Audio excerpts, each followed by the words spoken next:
ॐ श्रीगणेशाय नमः। श्रीसरस्वत्यै नमः। श्रीवेदव्यासाय नमः। ओम श्री परमात्मने नमः। श्री महाभारतम भीष्म पर्व जम्बू खंड विनिर्माण पर्व प्रथमोध्यायः। कुरुक्षेत्र में उभय पक्ष के सेनाओं की स्थिति तथा युद्ध के नियमों का निर्माण। नारायणं नमस्कृत्य नरं चैव नरोत्तमं देवीं सरस्वतीं व्यासं ततो जयमुदीरयेत्। अंतर्यामी नारायण स्वरूप भगवान श्री कृष्ण, उनके नित्य सखा नर स्वरूप नरश्रेष्ठ अर्जुन, उनकी लीला प्रकट करने वाली भगवती सरस्वती और उन लीलाओं का संकलन करने वाले महर्षि वेदव्यास को नमस्कार करके जय यानी कि महाभारत का पाठ करना चाहिए। जन्मेजय उवाच। जन्मेजय ने पूछा, मुने, कौरव पांडव और सोमक वीरों तथा नाना देशों से आए हुए अन्य महामना नरेशों ने वहां किस प्रकार युद्ध किया? वैशंपायन उवाच। वैशंपायन जी ने कहा, पृथ्वीपते, वीर कौरव पांडव और सोमकों ने तपोभूमि कुरुक्षेत्र में जिस प्रकार युद्ध किया था उसे बताता हूं, सुनो। सोमकों सहित पांडव तथा कौरव दोनों महाबली थे। वे एक दूसरे को जीतने की आशा से कुरुक्षेत्र में उतरकर आमने सामने डटे हुए थे। वे सब के सब वेदाध्ययन से संपन्न और युद्ध का अभिनंदन करने वाले थे और संग्राम में विजय की आशा रखकर रणभूमि में बलपूर्वक एक दूसरे के सम्मुख खड़े थे। पांडवों के योद्धा लोग अपने अपने सैनिकों के सहित धृतराष्ट्र पुत्र की दुर्धर्ष सेना के सम्मुख जाकर पश्चिम भाग में पूर्वाभिमुख होकर ठहर गए थे। कुंती नंदन युधिष्ठिर ने समंत पंचक क्षेत्र से बाहर यथा योग्य सहस्रों शिविर बनवाए थे। समस्त पृथ्वी के सभी प्रदेश नवयुवकों से सूने हो रहे थे। उनमें केवल बालक और वृद्ध ही शेष रह गए थे। सारी वसुधा घोड़े, हाथी, रथ और तरुण पुरुषों से हीन सी हो रही थी। नृपश्रेष्ठ, सूर्यदेव जम्बू द्वीप के जितने भूमंडल को अपनी किरणों से तपाते हैं, उतनी दूर की सेनाएं वहां युद्ध के लिए आ गई थी। वहां सभी वर्ण के लोग एक ही स्थान पर एकत्र थे। युद्ध भूमि का घेरा कई योजन लंबा था। उन सब लोगों ने वहां के अनेक प्रदेशों, नदियों, पर्वतों और वनों को सब ओर से घेर लिया था। नरश्रेष्ठ, राजा युधिष्ठिर ने सेना और सवारियों सहित उन सब के लिए उत्तमोत्तम भोजन प्रस्तुत करने का आदेश दे दिया था। तात रात के समय युधिष्ठिर ने उन सब के सोने के लिए नाना प्रकार की शैयाओं का भी प्रबंध कर दिया था। युद्ध काल उपस्थित होने पर कुरुनंदन युधिष्ठिर ने सभी सैनिकों के पहुंचाने के लिए उन्हें भिन्न भिन्न प्रकार के संकेत और आभूषण दे दिए थे। फिर से, युद्ध काल उपस्थित होने पर कुरुनंदन युधिष्ठिर ने सभी सैनिकों के पहचान के लिए उन्हें भिन्न भिन्न प्रकार के संकेत और आभूषण दे दिए थे, जिससे यह जान पड़े कि यह पांडव पक्ष का सैनिक है। कुंती पुत्र अर्जुन के ध्वजा का अग्रभाग देखकर महामना दुर्योधन ने समस्त भूपालों के साथ पांडव सेना के विरुद्ध अपनी सेना की व्यूह रचना की। उसके मस्तक पर श्वेत छत्र तना हुआ था। वह 1000 हाथियों के बीच में अपने भाइयों से घिरा हुआ शोभा पाता था। दुर्योधन को देखकर युद्ध का अभिनंदन करने वाले पांचाल सैनिक बहुत प्रसन्न हुए और प्रसन्नता पूर्वक बड़े बड़े शंखों तथा मधुर ध्वनि करने वाली भेरियों को बजाने लगे। तदनंतर अपनी सेना का हर्ष और उल्लास से अपनी सेना को हर्ष और उल्लास से भरी हुई देख समस्त पांडवों के मन में बड़ा हर्ष हुआ तथा पराक्रमी वसुदेव नंदन भगवान श्री कृष्ण भी संतुष्ट हुए। उस समय एक ही रथ पर बैठे हुए पुरुष सिंह श्री कृष्ण और अर्जुन आनंद मग्न होकर अपने दिव्य शंखों को बजाने लगे। पांचजन्य और देवदत्त दोनों शंखों की ध्वनि सुनकर शत्रु पक्ष के बहुत से सैनिक भय के मारे मलमूत्र करने लगे। जैसे गर्जते हुए सिंह की आवाज सुनकर दूसरे वन्य पशु भयभीत हो जाते हैं, उसी प्रकार उन दोनों का शंखनाद सुनकर कौरव सेना का उत्साह शिथिल पड़ गया। वह खिन्न सी हो गई। धरती से धूल उड़कर आकाश में छा गई। कुछ भी सूझ नहीं पड़ता था। सेना की गर्द से सहसा आच्छादित हो जाने के कारण सूर्य अस्त हो गए से जान पड़ते थे। उस समय वहां मेघ सब दिशाओं में समस्त सैनिकों पर मांस और रक्त की वर्षा करने लगे। वह एक अद्भुत सी बात हुई। तदनंतर वहां नीचे से बालू तथा कंकड़ खींचकर सब ओर बिखरने वाली बवंडर की सी वायु उठी, जिसने सैकड़ों हजारों सैनिकों को घायल कर दिया। राजेंद्र, कुरुक्षेत्र में युद्ध के लिए अत्यंत हर्षोल्लास से भरी हुई दोनों पक्ष की सेनाएं दो विक्षुब्ध महासागरों के समान एक दूसरे के सम्मुख खड़ी थीं।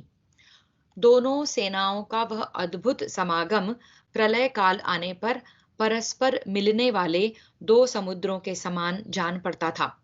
कौरवों द्वारा संग्रह करके वहां लाए हुए उस सैन्य समूह द्वारा सारी पृथ्वी नव युवकों से सूनी सी हो रही थी। सर्वत्र केवल बालक और बूढ़े ही शेष रह गए थे। सारी वसुधा घोड़े, हाथी, रथ और तरुण पुरुषों से हीन सी हो गई थी। भरत श्रेष्ठ, तत्पश्चात कौरव, पांडव तथा सोमकों ने परस्पर मिलकर युद्ध के संबंध में कुछ नियम बनाए। युद्ध धर्म की मर्यादा स्थापित की। वे नियम इस प्रकार हैं। चालू युद्ध के बंद होने पर संध्या काल में हम सब लोगों में परस्पर प्रेम बना रहे।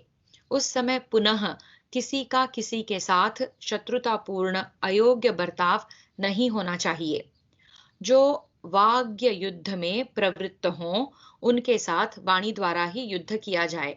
जो सेना से बाहर निकल गए हों, उनका वध कदापि न किया जाए। भारत, रथी को रथी से ही युद्ध करना चाहिए। इसी प्रकार हाथी सवार के साथ हाथी सवार, घुड़सवार के साथ घुड़सवार तथा पैदल के साथ पैदल ही युद्ध करे। जिसमें जैसी योग्यता, इच्छा, उत्साह तथा बल हो, उसके अनुसार ही विपक्षी को बताकर उसे सावधान करके ही उसके ऊपर प्रहार किया जाए।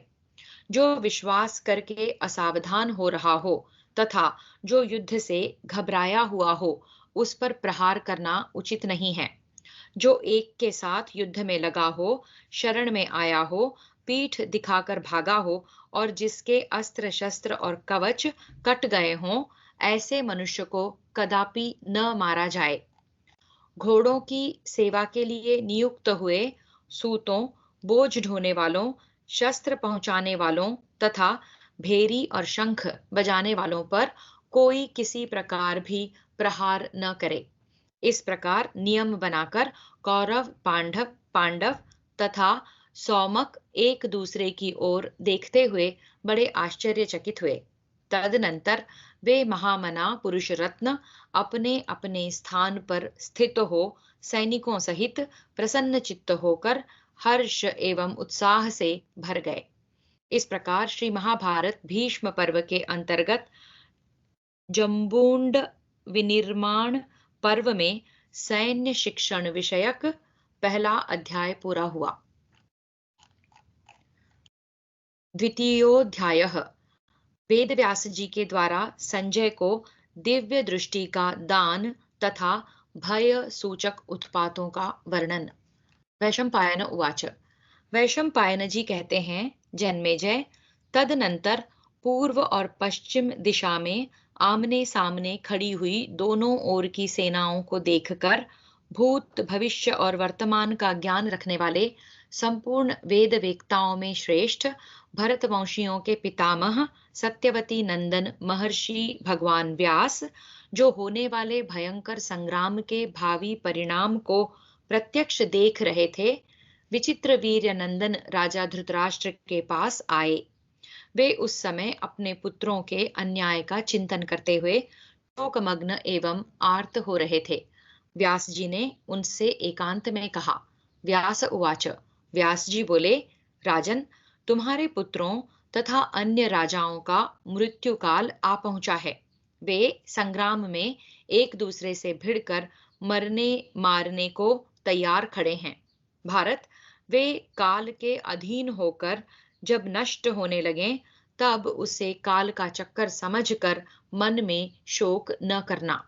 राजन, यदि संग्राम भूमि में इन सब की अवस्था तुम देखना चाहो, तो मैं तुम्हें दिव्य नेत्र प्रदान करूं।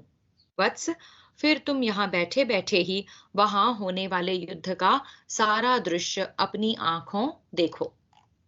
धृतराष्ट्र उवाच। धृतराष्ट्र ने कहा, ब्रह्मर्षि प्रवर, मुझे अपने कुटुंबी जनों का वध देखना अच्छा नहीं लगता, परंतु आपके प्रभाव से इस युद्ध का सारा वृत्तांत सुन सकूं, ऐसी कृपा आप अवश्य कीजिए। वैशंपायन उवाच। वैशंपायन जी कहते हैं, जन्मेजय, व्यास जी ने देखा, धृतराष्ट्र युद्ध का दृश्य देखना तो नहीं चाहता, परंतु उसका पूरा समाचार सुनना चाहता है। तब वर देने में समर्थ उन महर्षि ने संजय को वर देते हुए कहा, राजन, यह संजय आपको इस युद्ध का सब समाचार बताया करेगा। संपूर्ण संग्राम भूमि में कोई ऐसी बात नहीं होगी जो इसके प्रत्यक्ष न हो। राजन, संजय दिव्य दृष्टि से संपन्न होकर सर्वज्ञ हो जाएगा और तुम्हें युद्ध की बात बताएगा। कोई भी बात प्रकट हो या अप्रकट, दिन में हो या रात में, अथवा वह मन में ही क्यों न सोची गई हो, संजय सब कुछ जान लेगा। इसे कोई हथियार नहीं काट सकता। इसे परिश्रम या थकावट की बाधा भी नहीं होगी। गवलगण का पुत्र यह संजय इस युद्ध से जीवित बच जाएगा। भरतश्रेष्ठ, मैं इन समस्त कौरवों और पांडवों की कीर्ति का तीनों लोकों में विस्तार करूंगा, तुम शोक न करो।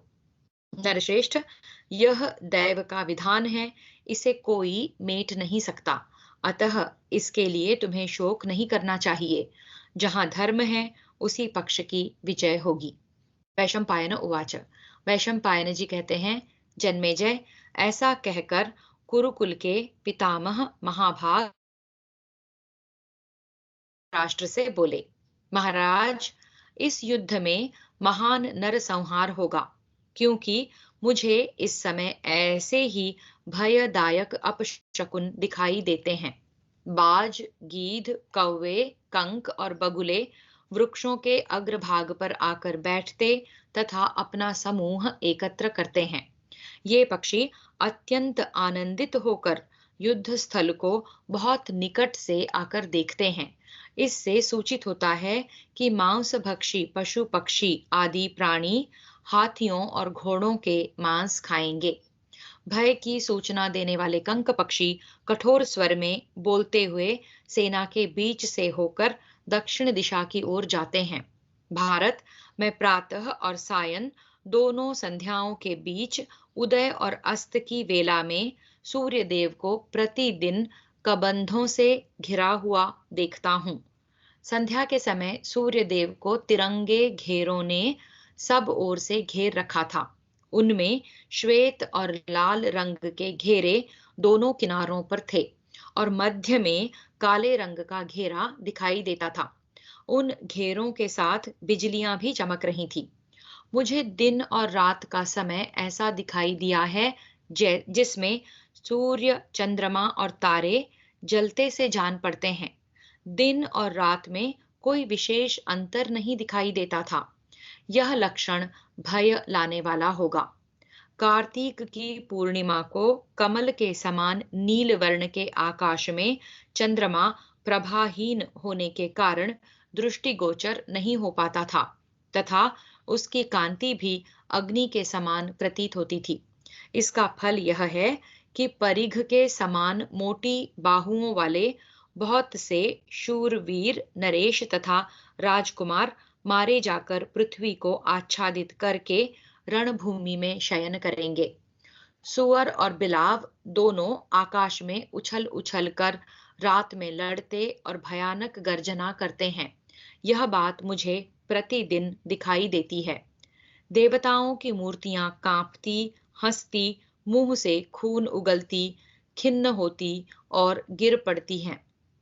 राजन, दुंदुभियां बिना बजाए बज उठती हैं और क्षत्रियों के बड़े बड़े रथ बिना जोते ही चल पड़ते हैं। कोयल, शतपत्र, नीलकंठ, भास यानी कि चेल्ह, शुक, सारस तथा मयूर भयंकर बोली बोलते हैं। घोड़े की पीठ पर बैठे हुए सवार हाथों में ढाल तलवार लिए चीत्कार कर रहे हैं। अरुणोदय के समय टिड्डियों के सैकड़ों दल सब ओर फैले दिखाई देते हैं। दोनों संध्याएं दिग्दाह से युक्त दिखाई देती हैं। भारत बादल धूल और मांस की वर्षा करता है। राजन, जो अरुंधति तीनों लोकों में पतिव्रताओं की मुकुटमणि के रूप में प्रसिद्ध हैं, उन्होंने वशिष्ठ को अपने पीछे कर दिया है।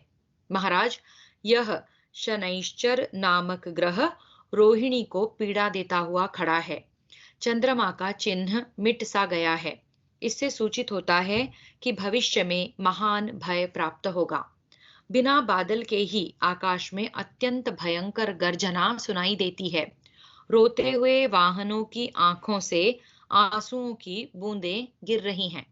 इस प्रकार श्री महाभारत भीष्म पर्व के अंतर्गत जम्बू खंड विनिर्माण पर्व में श्री वेद व्यास दर्शन विषयक दूसरा अध्याय पूरा हुआ। तृतीयोध्यायः व्यास जी के द्वारा अमंगल सूचक उत्पातों तथा विजय सूचक लक्षणों का वर्णन। व्यास उवाच। व्यास जी ने कहा, राजन, गायों के गर्भ से गधे पैदा होते हैं, पुत्र माताओं के साथ रमण करते हैं, वन के वृक्ष बिना ऋतु के फूल और फल प्रकट करते हैं। गर्भवती स्त्रियां पुत्र को जन्म न देकर अपने गर्भ से भयंकर जीवों को पैदा करती हैं। मांसभक्षी पशु भी पक्षियों के साथ परस्पर मिलकर एक ही जगह आहार ग्रहण करते हैं। 3 सींग, 4 नेत्र, 5 पैर, 2 मूत्रेंद्रिय, 2 मस्तक, 2 पूंछ और अनेक दाढ़ों वाले अमंगलमय पशु जन्म लेते तथा मुंह फैलाकर अमंगल सूचक वाणी बोलते हैं। गरुड़ पक्षी के मस्तक पर शिखा और सींग हैं, उनके 3 पैर तथा 4 दाढ़ें दिखाई देती हैं। इसी प्रकार अन्य जीव भी देखे जाते हैं। वेदवादी ब्राह्मणों की स्त्रियां तुम्हारे नगर में गरुड़ और मोर पैदा करती हैं। भूपाल, घोड़ी गाय के बछड़े को जन्म देती है। कुतिया के पेट से सियार पैदा होता है। हाथी कुत्तों को जन्म देते हैं और तोते भी अशुभ सूचक बोली बोलने लगे हैं। कुछ स्त्रियां एक ही साथ 4-4 या 5-5 कन्याएं पैदा करती हैं। वे कन्याएं पैदा होते ही नाचती, गाती तथा हंसती हैं। समस्त नीच जातियों के घरों में उत्पन्न हुए काने, कुबड़े आदि बालक भी महान भय की सूचना देते हुए जोर जोर से हंसते, गाते और नाचते हैं। ये सब काल से प्रेरित हो हाथों में हथियार लिए मूर्तियां लिखते और बनाते हैं। छोटे छोटे बच्चे हाथ में डंडा लिए एक दूसरे पर धावा करते हैं और कृत्रिम नगर बनाकर परस्पर युद्ध की इच्छा रखते हुए उन नगरों को रौंद कर मिट्टी में मिला देते हैं। पद्म, उत्पल और कुमुद आदि जलीय पुष्प वृक्षों पर पैदा होते हैं। चारों ओर भयंकर आंधी चल रही है। धूल का उड़ना शांत नहीं हो रहा है। धरती बारंबार कांप रही है तथा राहु सूर्य के निकट जा रहा है। केतु चित्रा का अतिक्रमण करके स्वाति पर स्थित हो रहा है। उसकी विशेष रूप से कुरुवंश के विनाश पर ही दृष्टि है। राहु और केतु सदा एक दूसरे से 7वीं राशि पर स्थित होते हैं, किंतु उस समय दोनों एक राशि पर आ गए थे, अतः महान अनिष्ट के सूचक थे। सूर्य तुला पर थे, उनके निकट राहु के आने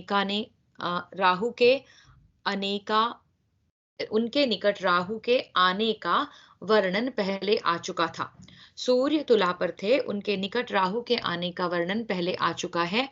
फिर केतु के वहां पहुंचने से महान दुर्योग बन गया है। अत्यंत भयंकर धूमकेतु पुष्य नक्षत्र पर आक्रमण करके वहीं स्थित हो रहा है। यह महान उपग्रह दोनों सेनाओं का घोर अमंगल करेगा। मंगल वक्र होकर मघा नक्षत्र पर स्थित है। बृहस्पति श्रवण नक्षत्र पर विराजमान है तथा सूर्य पुत्र शनि पूर्वा फाल्गुनी नक्षत्र पर पहुंचकर उसे पीड़ा दे रहा है। शुक्र पूर्वा भाद्रपद पर आरूढ़ हो प्रकाशित हो रहा है और सब ओर घूम फिरकर परिघ नामक उपग्रह के साथ उत्तरा भाद्रपदा नक्षत्र पर दृष्टि लगाए हुए है। केतु नामक उपग्रह धूमयुक्त अग्नि के समान प्रज्वलित हो इंद्र देवता संबंधी तेजस्वी ज्येष्ठा नक्षत्र पर जाकर स्थित है। चित्रा और स्वाति के बीच में स्थित हुआ क्रूर ग्रह राहु सदा वक्री होकर रोहिणी तथा चंद्रमा और सूर्य को पीड़ा पहुंचाता है तथा अत्यंत प्रज्वलित होकर ध्रुव की बाईं ओर जा रहा है, जो घोर अनिष्ट का सूचक है। अग्नि के समान कांतिमान मंगल ग्रह, जिसकी स्थिति मघा नक्षत्र में बताई गई है, बारंबार वक्र होकर ब्रह्म राशि यानी बृहस्पति से युक्त नक्षत्र श्रवण को पूर्ण रूप से आवृत करके स्थित है। इसका प्रभाव खेती पर अनुकूल पड़ा है। पृथ्वी सब प्रकार के अनाज के पौधों से आच्छादित है, शस्य की मालाओं से अलंकृत है। जौ में 5-5 और जड़हन धान में 100-100 बालियां लग रही हैं, जो संपूर्ण जगत में माता के समान प्रधान मानी जाती हैं।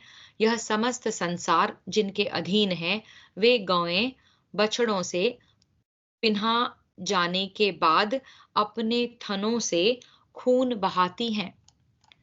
योद्धाओं के धनुष से आग की लपटें निकलने लगी हैं। खड्ग अत्यंत प्रज्वलित हो उठे हैं, मानो संपूर्ण शस्त्र स्पष्ट रूप से यह देख रहे हैं कि संग्राम उपस्थित हो गया है। शस्त्रों की, जल की, कवचों की और ध्वजों की कांतियां अग्नि के समान लाल हो गई हैं, अतः निश्चय ही महान जनसंहार होगा। राजन भरतनंदन, जब पांडवों के साथ कौरवों का हिंसात्मक संग्राम आरंभ हो जाएगा, उस समय धरती पर रक्त की नदियां बह चलेंगी, उनमें शोणितमयी भंवरें उठेंगी तथा रथ की ध्वजाएं उन नदियों के ऊपर छोटी छोटी डोंगियों के समान सब ओर व्याप्त दिखाई देंगी। चारों दिशाओं में पशु और पक्षी प्राणांतकारी अनर्थ का दर्शन कराते हुए भयंकर बोली बोल रहे हैं। उनके मुख प्रज्वलित दिखाई देते हैं और वे अपने शब्दों से किसी महान भय की सूचना दे रहे हैं। रात में एक आंख, एक पांख और एक पैर का पक्षी आकाश में विचरता है और कुपित होकर भयंकर बोली बोलता है। उसकी बोली ऐसी जान पड़ती है मानो कोई रक्त वमन कर रहा हो। राजेंद्र, सभी शस्त्र इस समय जलते से प्रतीत होते हैं। उदार सप्तर्षियों की प्रभा फीकी पड़ती जाती है। वर्ष पर्यंत एक राशि पर रहने वाले 2 प्रकाशमान ग्रह बृहस्पति और शनैश्चर तिर्यग वेद के द्वारा विशाखा नक्षत्र के समीप आ गए हैं। इस पक्ष में तो तिथियों का क्षय होने के कारण एक ही दिन त्रयोदशी तिथि को बिना पर्व के ही राहु ने चंद्रमा और सूर्य दोनों को ग्रस लिया है। एक ही दिन त्रयोदशी तिथि को बिना पर्व के ही राहु ने चंद्रमा और सूर्य दोनों को ग्रस लिया है। अतः ग्रहणावस्था को प्राप्त हुए वे दोनों ग्रह प्रजा का संहार चाहते हैं।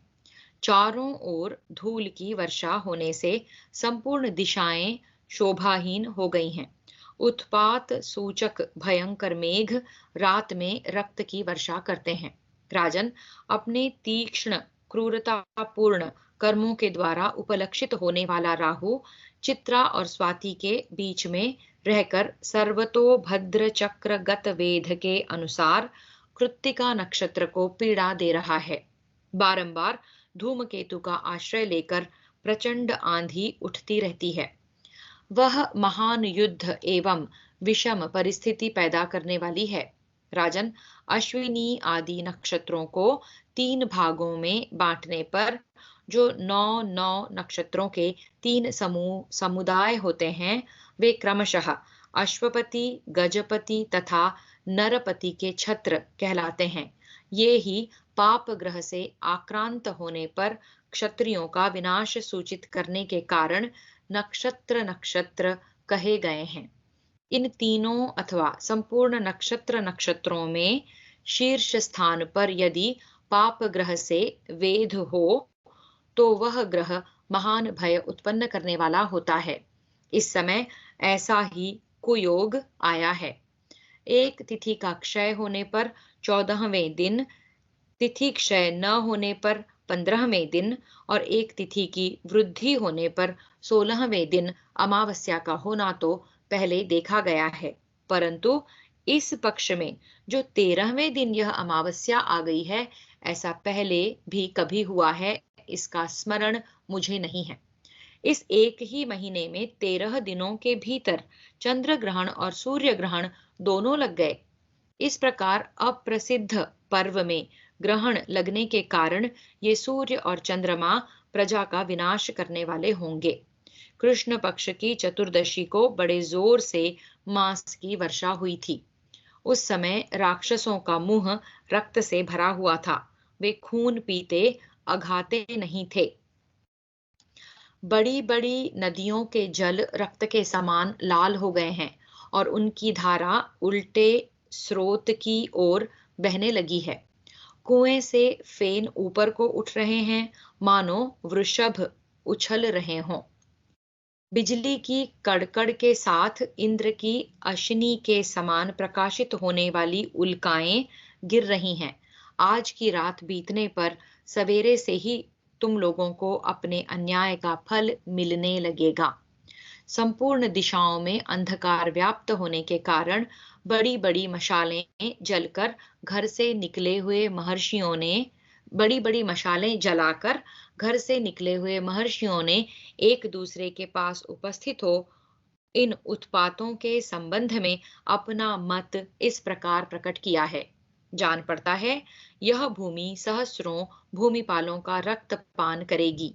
प्रभो, कैलाश, मंदराचल तथा हिमालय से सहस्रों प्रकार के अत्यंत भयानक शब्द प्रकट होते हैं और उनके शिखर भी टूट टूट कर गिर रहे हैं। भूकंप होने के कारण पृथक पृथक चारों सतर वृद्धि को प्राप्त होकर वसुधा में क्षोभ उत्पन्न करते हुए अपनी सीमा को लांघते हुए से जान पड़ते हैं। बालू और कंकड़ खींचकर बरसाने वाले भयंकर बवंडर उठकर वृक्षों को उखाड़ डालते हैं। गांवों तथा नगरों के वृक्ष और चैत्य वृक्ष प्रचंड आंधियां तथा बिजली के आघातों से टूटकर गिर रहे हैं। ब्राह्मण लोगों के आहुति देने पर प्रज्वलित हुई अग्नि काले, लाल और पीले रंग की दिखाई देती है। उसकी लपटें वामावर्त होकर उठ रही हैं। उससे दुर्गंध निकलती है और वह भयानक शब्द प्रकट करती रहती है।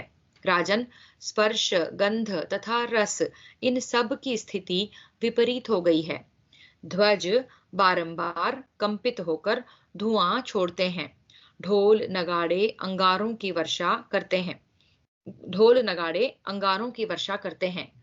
फल फूल से संपन्न वृक्षों की शाखाओं पर बाईं ओर से घूम घूम कर सब ओर कौवे बैठते हैं और भयंकर कांव कांव का कोलाहल करते हैं। बहुत से पक्षी पकवा पकवा इस शब्द का बारंबार जोर जोर से उच्चारण करते और ध्वजाओं के अग्रभाग में छिपते हैं। यह लक्षण राजाओं के विनाश का सूचक है। दुष्ट हाथी कांपते और चिंता करते हुए भय के मारे मलमूत्र त्याग कर रहे हैं। घोड़े अत्यंत दीन हो रहे हैं और संपूर्ण गजराज पसीने पसीने हो रहे हैं। भारत, यह सुनकर और इसके परिणाम पर विचार करके तुम इस अवसर के अनुरूप ऐसा कोई उपाय करो जिससे यह सारा संसार विनाश से बच जाए। वैशंपायन उवाच।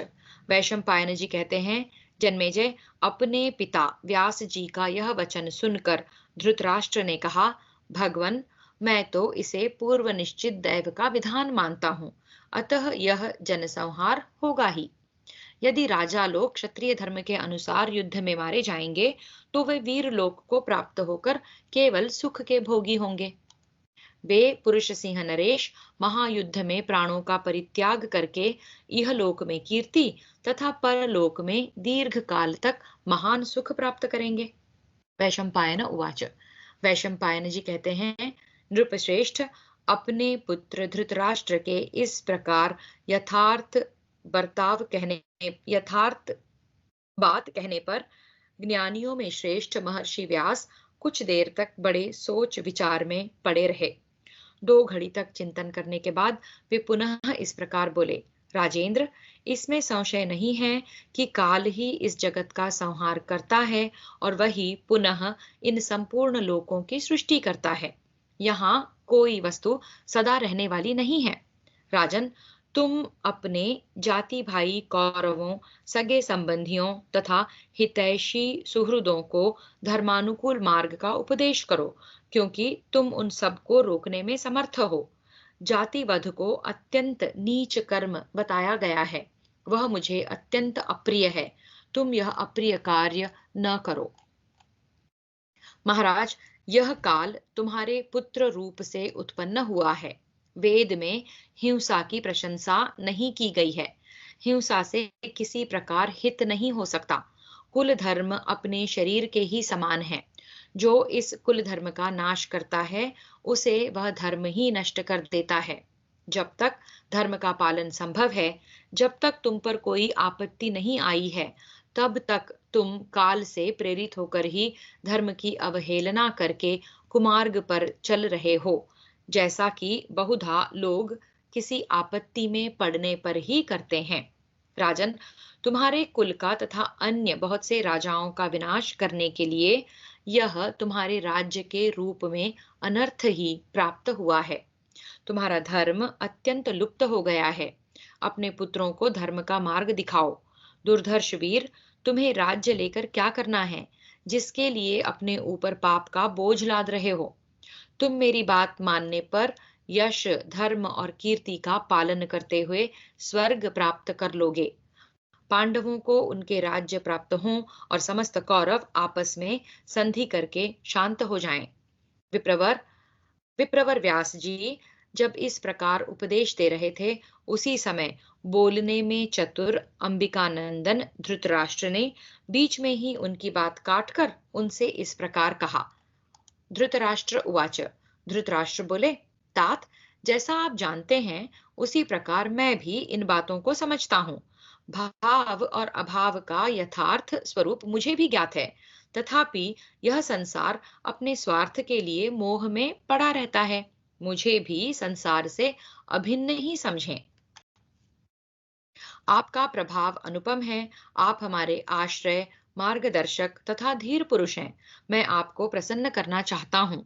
महर्षि, मेरी बुद्धि भी अधर्म करना नहीं चाहती, परंतु क्या करूं, मेरे पुत्र मेरे वश में नहीं है। आप ही हम भरत वंशियों के धर्म, प्रवृत्ति, यश तथा कीर्ति के हेतु हैं। आप कौरवों और पांडवों दोनों के माननीय पितामह हैं। व्यास उवाच। व्यास जी बोले, विचित्र वीर्य कुमार नरेश्वर, तुम्हारे मन में जो संदेह है उसे अपनी इच्छा के अनुसार प्रकट करो, मैं तुम्हारे संशय का निवारण करूंगा। धृतराष्ट्र उवाच। धृतराष्ट्र बोले, भगवन, युद्ध में निश्चित रूप से विजय पाने वाले लोगों को जो शुभ लक्षण दिख पड़ते हैं, उन सबको यथार्थ रूप से सुनने की मेरी इच्छा है। व्यास उवाच। व्यास जी ने कहा, अग्नि की प्रभा निर्मल हो, उसकी लपटें ऊपर की ओर दक्षिणावर्त होकर उठें और धुआं बिल्कुल ना हो। साथ ही अग्नि में जो आहुतियां डाली जाएं, उनकी पवित्र सुगंध वायु में मिलकर सर्वत्र व्याप्त होती रहे। यह भावी विजय का स्वरूप लक्षण बताया गया है। जिस पक्ष में शंखों और मृदंगों की गंभीर आवाज बड़े जोर जोर से हो रही हो तथा जिन्हें सूर्य और चंद्रमा की किरणें विशुद्ध प्रतीत होती हों, उनके लिए यह भावी विजय का शुभ लक्षण बताया है। जिनके प्रस्थित होने पर अथवा प्रस्थान के लिए उद्यत होने पर कौओं की मीठी आवाज फैलती है, उनकी विजय सूचित होती है। राजन, जो कौवे पीछे बोलते हैं, वे मानो सिद्धि की सूचना देते हुए शीघ्रता पूर्वक आगे बढ़ने के लिए प्रेरित करते हैं, और जो सामने बोलते हैं, वे मानो युद्ध में जाने से रोकते हैं। जहां शुभ एवं कल्याणमयी बोली बोलने वाले राजहंस, शुक, क्रौंच तथा शतपत्र, मोर आदि पक्षी सैनिकों की प्रदक्षिणा करते हैं, दाहिने जाते हैं, उस पक्ष की युद्ध में निश्चित रूप से विजय होती है। यह ब्राह्मणों का कथन है। अलंकार, कवच, ध्वजा, पताका, सुखपूर्वक किए जाने वाले सिंहनाद अथवा घोड़ों के हिनहिनाने की आवाज से जिनकी सेना अत्यंत शोभायमान होती है तथा शत्रुओं को जिनकी सेना की ओर देखना भी कठिन जान पड़ता है, वे अवश्य अपने विपक्षियों पर विजय पाते हैं। भारत, जिस पक्ष के योद्धाओं की बातें हर्ष और उत्साह से परिपूर्ण होती हैं, मन प्रसन्न रहता है तथा जिनके कंठ में पड़ी हुई पुष्पमालाएं कुम्हलाती नहीं हैं, वे युद्ध रूपी महासागर से पार हो जाते हैं। जिस पक्ष के योद्धा शत्रु की सेना में प्रवेश करने की इच्छा करते समय अथवा उसमें प्रवेश कर लेने पर अभीष्ट वचन, मैं तुझे अभी मार भगाता हूँ, इत्यादि शौर्य सूचक बातें बोलते हैं और अपने रण कौशल का परिचय देते हैं, वे पीछे प्राप्त होने वाली अपनी विजय को पहले से ही निश्चित कर लेते हैं। इसके विपरीत जिन्हें शत्रु सेना में प्रवेश करते समय सामने से निषेध सूचक वचन सुनने को मिलते हैं, उनकी पराजय होती है। जिनके शब्द, रूप, रस, गंध और स्पर्श आदि निर्विकार एवं शुभ होते हैं तथा जिन योद्धाओं के हृदय में सदा हर्ष और उत्साह बना रहता है, उनके विजयी होने का यही शुभ लक्षण है।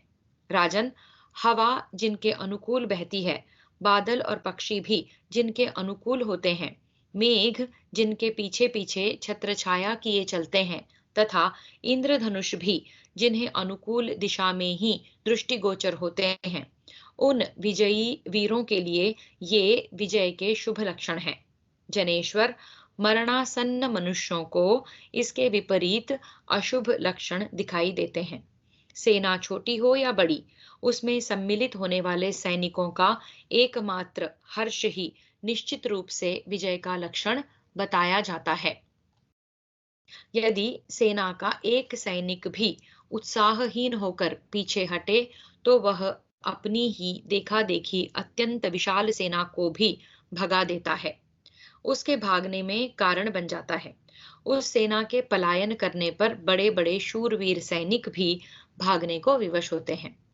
जब बड़ी भारी सेना भागने लगती है, तब डर कर भागे हुए मृगों के झुंड तथा नीची भूमि की ओर बहने वाले जल के महान वेग की भांति उसे पीछे लौटाना बहुत कठिन है।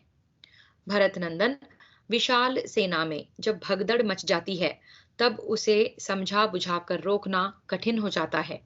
सेना भाग रही है, इतना सुनकर ही बड़े बड़े युद्ध विद्या के विद्वान भी भागने लगते हैं। राजन, भयभीत होकर भागते हुए सैनिकों को देखकर अन्य योद्धाओं का भय बहुत अधिक बढ़ जाता है। फिर तो सहसा सारी सेना हतोत्साह होकर संपूर्ण दिशाओं में भागने लगती है। राजन, भयभीत होकर भागते हुए सैनिकों को देखकर अन्य योद्धाओं का भय बहुत अधिक बढ़ जाता है। फिर तो सहसा सारी सेना हतोत्साह होकर संपूर्ण दिशाओं में भागने लगती है। उस समय बहुत से शूरवीर भी उस विशाल वाहिनी को रोककर खड़ी नहीं रख सकते। इसलिए बुद्धिमान राजा को चाहिए कि वह सतत सावधान रहकर कोई न कोई उपाय करके अपनी विशाल चतुरंगिणी सेना को विशेष सत्कार पूर्वक स्थिर रखने का यत्न करे। राजन, साम दान रूप उपाय से जो विजय प्राप्त होती है उसे श्रेष्ठ बताया गया है। भेद नीति के द्वारा शत्रु सेना में फूट डालकर जो विजय प्राप्त की जाती है वह मध्यम है, तथा युद्ध के द्वारा मार काट मचाकर जो शत्रु को पराजित किया जाता है वह सबसे निम्न श्रेणी की विजय है। युद्ध महान दोष का भंडार है। उन दोषों में सबसे प्रधान है जनसंहार। यदि एक दूसरे को जानने वाले, हर्ष और उत्साह में भरे रहने वाले, कहीं भी आसक्त न होकर विजय प्राप्ति का दृढ़ निश्चय रखने वाले तथा शौर्य संपन्न 50 सैनिक भी हों तो भी बड़ी भारी सेना को धूल में मिला देते हैं। यदि पीछे पैर न हटाने वाले 5, 6 और 7 ही योद्धा हों तो वे भी निश्चित रूप से विजयी होते हैं। भारत सुंदर पंखों वाले विनतानंदन गरुड़ विशाल सेना का भी विनाश होता देखकर अधिक जन समूह की प्रशंसा नहीं करते हैं। सदा अधिक सेना होने से ही विजय नहीं होती है। युद्ध में जीत प्रायः अनिश्चित होती है। उसमें दैव ही सबसे बड़ा सहारा है। जो संग्राम में विजयी होते हैं वे ही कृतकार्य होते हैं। इस प्रकार श्री महाभारत भीष्म पर्व के अंतर्गत जम्बू खंड विनिर्माण पर्व में अमंगल सूचक उत्पातों तथा विजय सूचक लक्षणों का वर्णन विषयक 3रा अध्याय पूरा हुआ। चतुर्थोऽध्यायः धृतराष्ट्र के पूछने पर संजय के द्वारा भूमि के महत्व का वर्णन। वैशंपायन उवाच। वैशंपायन जी कहते हैं, जन्मेजय, बुद्धिमान राजा धृतराष्ट्र से ऐसा कहकर महर्षि व्यास जी चले गए। धृतराष्ट्र भी उनके पूर्वोक्त वचन सुनकर कुछ काल तक उन पर सोच विचार करते रहे। भरत श्रेष्ठ 2 घड़ी तक सोचने विचारने के पश्चात बारंबार लंबी सांस खींचते हुए उन्होंने विशुद्ध हृदय वाले संजय से पूछा, संजय, पृथ्वी का पालन करने वाले ये शूरवीर नरेश इस भूमि के लिए ही अपना जीवन निछावर करके युद्ध का अभिनंदन करते और छोटे बड़े अस्त्र शस्त्रों द्वारा एक दूसरे पर घातक प्रहार करते हैं। इस भूतल के ऐश्वर्य को स्वयं ही चाहते हुए वे एक दूसरे को सहन नहीं कर पाते हैं। परस्पर प्रहार करते हुए यमलोक की जनसंख्या बढ़ाते हैं, परंतु शांत नहीं होते हैं। अतः मैं ऐसा मानता हूं कि यह भूमि बहुसंख्यक गुणों से विभूषित है। इसलिए संजय, तुम मुझसे इस भूमि के गुणों का ही वर्णन करो।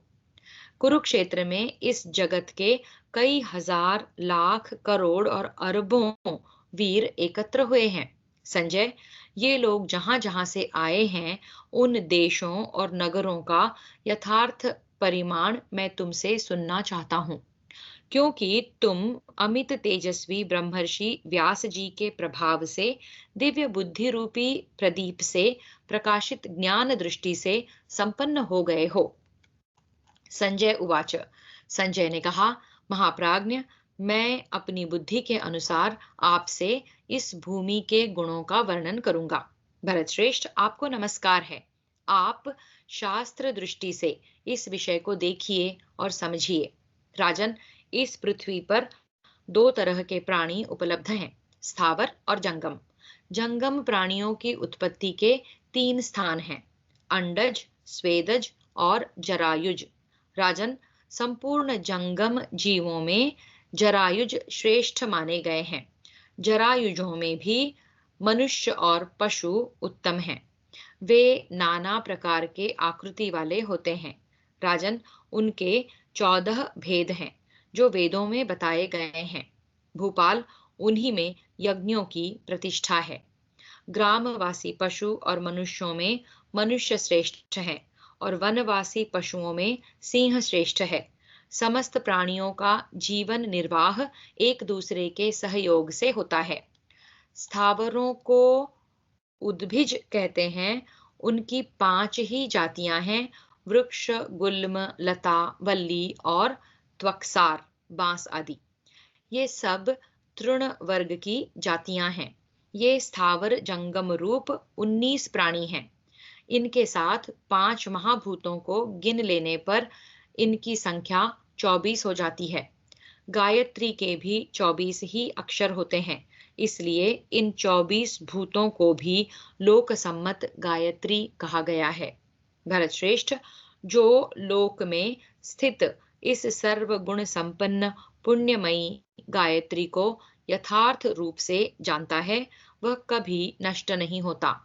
नरेश्वर, उपर्युक्त 14 प्रकार के जरायुज प्राणियों में वनवासी पशु 7 हैं और ग्रामवासी भी 7 ही हैं। सिंह, व्याघ्र, वराह, महिष, गज, रीछ और वानर, ये 7 वनवासी पशु माने गए हैं। गाय, बकरी, भेड़, मनुष्य, घोड़े, खच्चर और गधे, इन 7 पशुओं को साधु पुरुषों ने ग्रामवासी बताया है। राजन, इस प्रकार ये ग्रामवासी और वनवासी मिलकर कुल 14 पशु कहे गए हैं। सब कुछ इस भूमि पर ही उत्पन्न होता है और भूमि में ही विलीन होता है। भूमि ही सब प्राणियों की प्रतिष्ठा और भूमि ही सबका परम आश्रय है। जिसके अधिकार में भूमि है, उसी के अधिकार में संपूर्ण चराचर जगत है। इसलिए भूमि के प्रति आसक्ति रखने वाले राजा लोग एक दूसरे को मारते हैं। इस प्रकार श्री महाभारत भीष्म पर्व के अंतर्गत जम्बू खंड विनिर्माण पर्व में भूमि गुण वर्णन विषयक 4था अध्याय पूरा हुआ। हरि ओम।